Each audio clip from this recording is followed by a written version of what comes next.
Guys, Nina here, welcoming you to Angela Yuriko Smith's channel, Exercising Your Rights, for yet another reading from the Ladies of Horror Picture Prompt Monthly Challenge.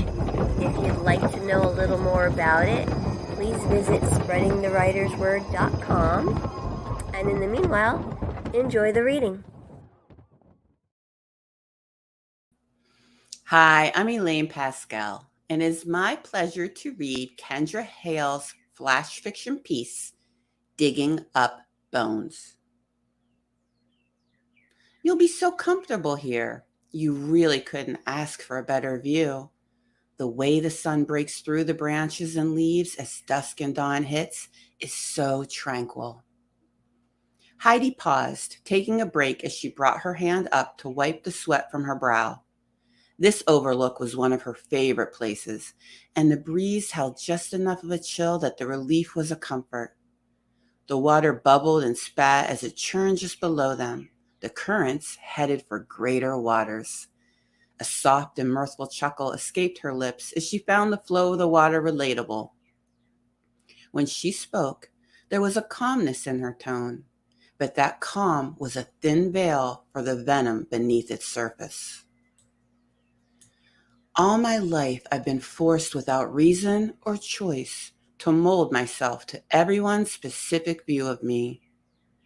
These souls who are supposed to love me unconditionally through good or bad didn't even want to know me, not who I am on the inside. Oh no, they were only too happy to push their view of me and who I should be, behave, speak, regard myself, carry my emotions, all of it to their individual preferences. Anytime I tried to break out of the box, they would tape it tighter and tell me it was for my own good. The fact that I was so easily forgotten once they had already had their fun at my expense, even manipulating the truth because surely their son or brother could never be something so vile. Well, the body sheds, but the mind remembers, and sadly that wasn't even the worst of their trespasses. It didn't matter which aspect of a relationship these unconditional bonds took. It always led down the same path. And let me tell you something, Leroy, that takes a toll. Quite a drastic one, in fact. Heidi paused for a moment to look at the man who was supposed to be a father to her, the one who had gotten her mother pregnant in high school and hadn't entered her life again until damn near her mid-20s.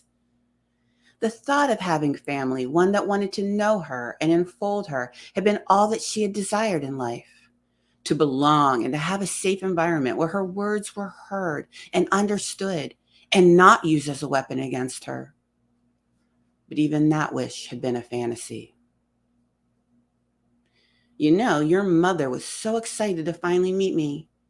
Your sisters swore all my life they had wanted to be a part of my experiences. How sad it was that my mother had blocked them out and us only living less than 30 minutes away. But you are carefree. I only wanted you to know I existed. You didn't even recognize yourself in me, passed right by me at the funeral. I can't begin to tell you what pain that caused. But if I'm being honest, your sister caused the most pain. In her, I found a kindred soul, one that nourished and matched me for my love and saw me.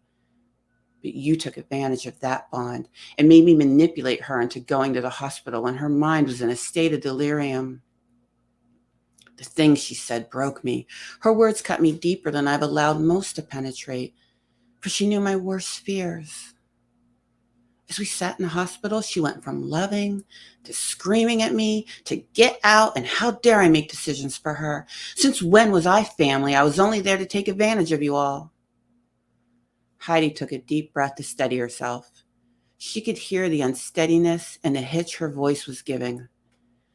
Even if her mind could shut down, these memories carried pain, and that didn't just wash away. She'd been told her entire life that her emotions were too much or wrong, and she tried like hell to fight them, to make it all stop. To her credit, that was why she was here tonight. Tonight, Leroy was a crossed-off name on her list. While lovers and friends have left their marks and done their damage over the years, you and those you will be joining left the marks that forever made me lose trust. To be confused on what love means made it harder to trust not only myself, but to trust in those who said they loved me, always waiting for the knife in the back or the walking away. I pushed people away out of fear of more pain because the pain is too much to bear anymore. But Leroy, I admit this solution is not only cathartic, but I dare say therapeutic. Heidi grabbed a shovel, and as she worked, she waited for the sound of the shovel hitting root to ring out.